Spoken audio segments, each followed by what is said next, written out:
अस्सलाम वालेकुम बच्चों, आज का हमारा टॉपिक है एक्सक्रीशन इन एनिमल्स। एक्सक्रीशन इन एनिमल्स में हम डिस्कस करेंगे कि डिफरेंट एनिमल्स किस तरह से एक्सक्रीट आउट करते हैं। जैसे कि लास्ट टॉपिक में हमने पढ़ा था कि हमारे पास एक्सक्रीशन इन प्लांट्स हो रही थी कि वो अपना मेटाबॉलिक वेस्ट जो है वो एक्सक्रीट आउट करते हैं। इसी तरह से हमारे पास एनिमल्स में भी एक्सक्रीशंस होती हैं। अब सबसे पहले हमारे पास एक्सक्रीशन होती क्या है। Excretion is a process by which metabolic waste is eliminated from an organism. Excretion वो प्रोसेस है जिसमें मेटाबॉलिक वेस्ट जो होता है बॉडी एलिमिनेट करती है। एलिमिनेट मतलब खारिज करती है, एलिमिनेट करती है from the body. Nitrogenous waste remove करना बॉडी से क्यों ज़रूरी है? क्योंकि ये टॉक्सिफिकेशन कर देता है, इनटॉक्सिफिकेशन ऑफ सेल्स कर देता है, मतलब ये सेल्स में टॉक्सिसिटी प्रोड्यूस करता है। इस वजह से बहुत ज़्यादा ज़रूरी है कि इस नाइट्रोजनस वेस्ट को रिमूव किया जा सके। अब हमारे पास नाइट्रोजनस वेस्ट किस फॉर्म में होता है? यूरिया, यूरिक एसिड और अमाइनो एसिड की फॉर्म में हमारे पास नाइट्रोजनस वेस्ट होता है। उसके अलावा स्मॉल क्वांटिटी में वाटर और सॉल्ट भी एक्सक्रीट आउट किया जाता है बॉडी से। हाइपोटोनिक इन्वायरमेंट में जहाँ पे हमने पढ़ा था कि हाइपोटोनिक इन्वायरमेंट में जहाँ पे हमारे पास सॉल्ट्स की कंसंट्रेशन कम होती है और वाटर की कंसंट्रेशन ज़्यादा होती है, वहाँ पे ऑर्गेनिज्म की बॉडी क्या करती है? वाटर को एक्सक्रीट आउट करती है एज अ वेस्ट प्रोडक्ट। और जहाँ पे हाइपरटोनिक सोल्यूशन होता है मींस मेरीन इन्वायरमेंट, वहाँ पे बॉडी जो है एलिमिनेट करती है साल्ट को एज एन एक्सक्रीटरी प्रोडक्ट। तो ये हमारे पास जो तीन टाइप्स हैं, नाइट्रोजनस वेस्ट, वाटर और साल्ट, एक्सक्रीट आउट होता है थ्रू एक्सक्रीशन, ताकि बॉडी से एक्सेसिव वेस्ट को रिमूव किया जा सके।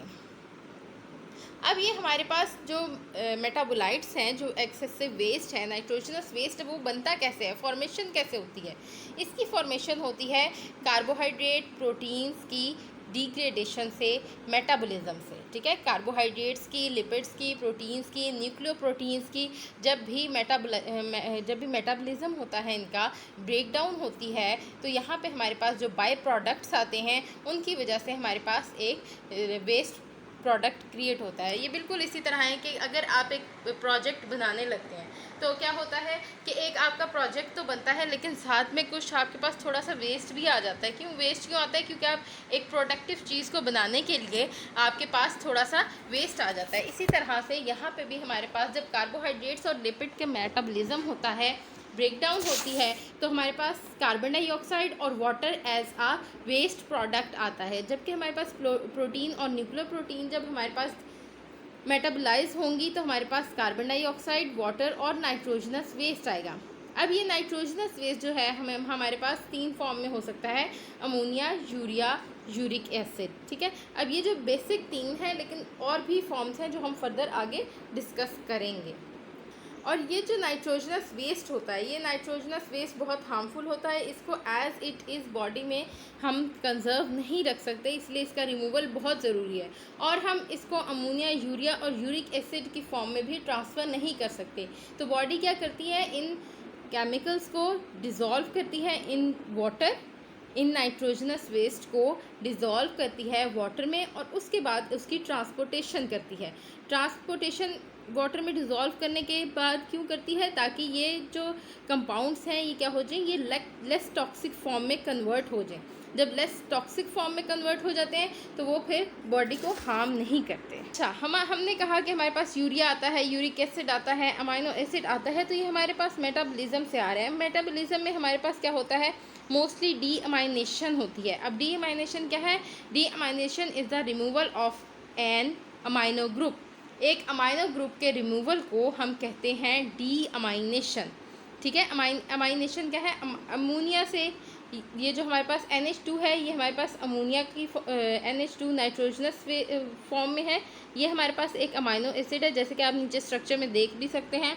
कार्बन है, उसके साथ कार्बोक्सिलिक ग्रुप अटैच है, अमाइनो ग्रुप अटैच है और R चेन अटैच है। हमने ये फर्स्ट ईयर में स्ट्रक्चर पढ़ा भी था अमाइनो एसिड का, सेकंड चैप्टर में।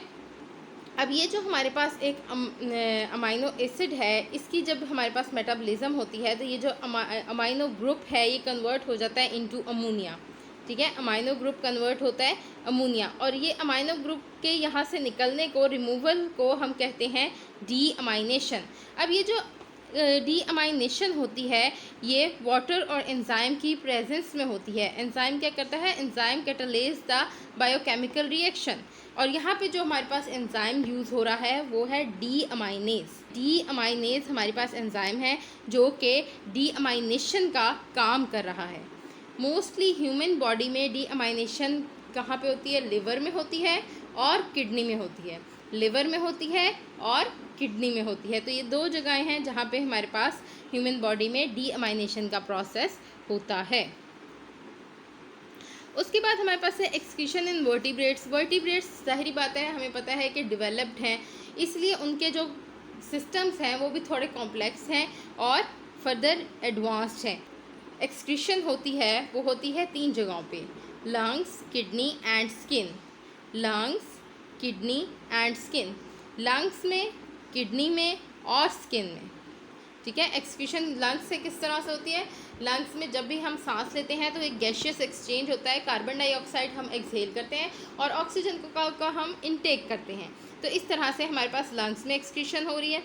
दूसरी चीज़ किडनी। किडनी में हमारे पास किस तरह से हो रही है? हमारे पास यूरिन एक्सक्रीट आउट हो रहा है। यूरिन जो है हमारे पास उसमें क्या है? नाइट्रोजनस वेस्ट है जो कि डिज़ोल्व हुआ है वाटर में।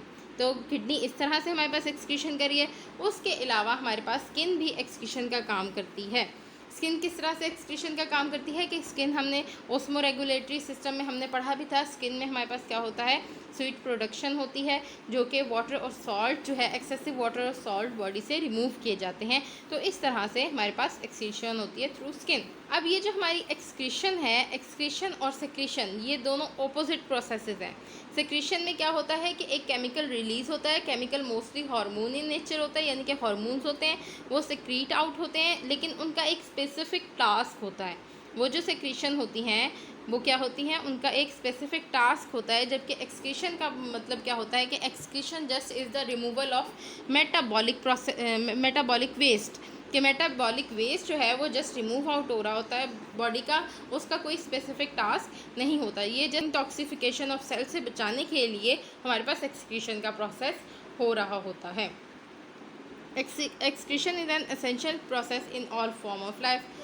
जाहिर बात है जहाँ पे लाइफ है, जहाँ पे बायोकेमिकल रिएक्शन हो रहे हैं, वहाँ पे मेटाबॉलिज्म हो रही है। मेटाबॉलिज्म हो रही है तो एक प्रोडक्ट भी बन रही है, उसके साथ वेस्ट प्रोडक्ट भी बन रही है। तो वेस्ट प्रोडक्ट को रिमूव करना बहुत ज़रूरी है, इसलिए एक्सक्रीशन जो है हर तरह की लाइफ में ज़रूरी है।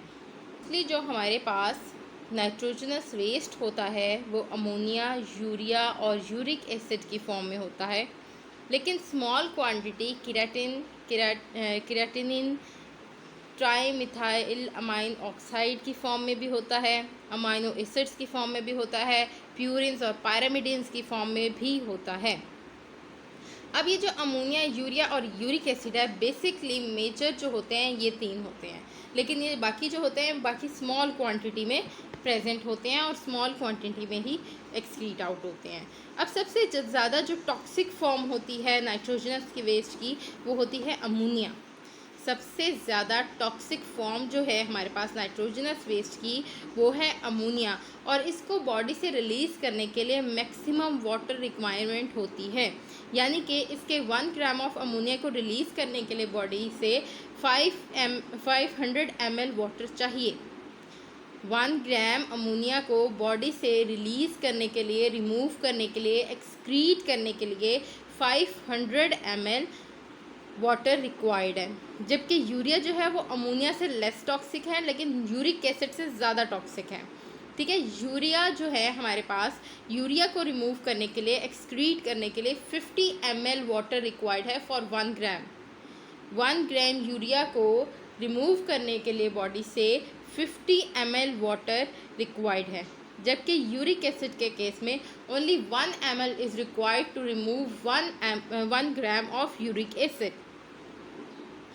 यूरिक एसिड के केस में सिर्फ 1 ml फॉर 1 ग्राम, जबकि यूरिया में 50 ml फॉर 1 ग्राम और अमोनिया में 500 ml फॉर 1 ग्राम। ये जो हमारे पास वाटर की क्वांटिटी है वो क्यों ज़्यादा हो रही है? Due to their toxicity.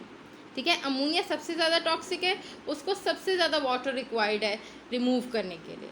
Urea उससे कम टॉक्सिक है, यूरिया को उससे कम वाटर चाहिए। यूरिक एसिड सबसे कम टॉक्सिक है तीनों में, तो इसको सिर्फ 1 ml ही वाटर रिक्वायर्ड है रिमूव करने के लिए। उसके अलावा नाइट्रोजनस वेस्ट जो है वो किसमें, हाइपोजेंथिन, जेंथिन और एलाटोनिन की फॉर्म में भी रिमूव होता है। की डायग्राम है जिसमें बताया गया है कि प्रोटीन और न्यूक्लिक एसिड कन्वर्ट होते हैं इनटू अमाइनो एसिड और नाइट्रोजनस बेसिस। अब नाइट्रोजनस बेसिस जो है फर्दर की क्या है, इनके पास अमाइनो ग्रुप है। हमने यही पढ़ा था पीछे कि डी अमाइनेशन होती है। डी अमाइनेशन क्या होती है, removal of amino group. Removal of amino group क्यों ज़रूरी है, क्योंकि अगर इस अमाइनो ग्रुप को रिमूव ना किया जाए बॉडी से तो ये क्या करेंगे, टॉक्सिसिटी प्रोड्यूस कर देंगे। तो अब हमने यहाँ पे देखेंगे कि हमारे पास डिफरेंट एनिमल्स हैं जो कि इस अमोनिया के ग्रुप के लिए डिफरेंट तरीके से रिस्पॉन्ड करते हैं, यानी कि उनका अपना अपना मैकेनिज़्म है कि वो किस किस तरह से एक्सक्रीट आउट करते हैं इस अमाइनो ग्रुप को। अब ज़ाहिरी बात है, एक एनिमल वाटर में रह रहा है, एक एनिमल लैंड पे रह रहा है और एक एयर में। तीनों के जो एडॉप्टेशंस हैं वो डिफरेंट होंगी। तो डिफरेंट एडॉप्टेशंस होने की वजह से वो डिफरेंट तरह इस अमाइनो ग्रुप को डील करते हैं। तो उनकी डीलिंग डिपेंड करती है अकॉर्डिंग टू द हैबिटेट, ठीक है। जो अब हमारे पास जो एनिमल जिस हैबिटेट में रहेगा उसके अकॉर्डिंग क्या करेगा, अडॉप्टेशंस करेगा, जो कि हमने हीमोस्टेसिस में यही पढ़ा था कि एनिमल अपने इन्वायरमेंट के मुताबिक, अपने हैबिटेट के मुताबिक जो है अपनी बॉडी को मेंटेन करेगा। अब यहाँ पे हमारे पास क्या है, अमाइनो ग्रुप, अगर हम फिशेस की बात करें, एनिमल्स की बात करें, फिशेस की बात करें, एक्वेटिक एनिमल्स की बात करें, तो हमारे पास ये जो अमाइनो ग्रुप है ये अमोनिया की फॉर्म में रिलीज़ होगा। ये अमाइनो ग्रुप हमारे पास अमोनिया की फॉर्म में रिलीज़ होगा। क्यों अमोनिया की फॉर्म में रिलीज़ होगा, क्योंकि आप लोगों को पता है कि इन्वायरमेंट कैसा है, वाटर बहुत ज़्यादा है। तो अब वाटर बहुत ज़्यादा है तो क्या करता है, एनिमल अमोनिया की फॉर्म में ही रिलीज़ कर देता है, उसको वाटर ज़्यादा रिक्वायर्ड है और उसके मुताबिक वो अमोनिया की फॉर्म में रिलीज़ कर देता है। दूसरी बात आ जाती है, सेकंड पे कौन से आ जाते हैं, मैमल, एम्फीबियंस, शार्क और बोनी फिशेज आ जाती हैं। अब यहाँ पे जो ये एनिमल्स हैं ये क्या करते हैं, अमोनिया को यूरिया की फॉर्म में एक्सक्रीट आउट कर, बॉडी रिक्वायरमेंट के हिसाब से उसी नाइट्रोजनस वेस्ट को रिमूव करते हैं in the form of urea. Third पे हमारे पास आ जाते हैं बर्ड्स और insects, reptiles, land snails. 50 ml water रखें अपनी लिमिट, तो क्या होगा, इनकी बॉडी जो है वो बहुत ज़्यादा हैवी हो जाएगी, जिसकी वजह से ये क्या कर सकेंगे, ज़ाहिर बात है अगर बर्ड्स हैं तो उन्होंने क्या करना है, फ्लाई करना है। तो अगर बॉडी हैवी हो जाएगी तो उनको तो उड़ने में बहुत मुश्किल होगी। अब यहाँ पे वो क्या करते हैं कि इस अमाइनो ग्रुप को वो यूरिक एसिड की फॉर्म में एक्सक्रीट आउट करते हैं। अब यूरिक एसिड की फॉर्म में एक्सक्रीट आउट करने से क्या होता है, only 1 ml of water is required to remove 1 gram of uric acid. तो सबसे कम वाटर जो होता है वो रिक्वायर्ड होता है और इस तरह से वो यूरिक एसिड की फॉर्म में अपने नाइट्रोजनस वेस्ट को एक्सक्रीट आउट कर देते हैं।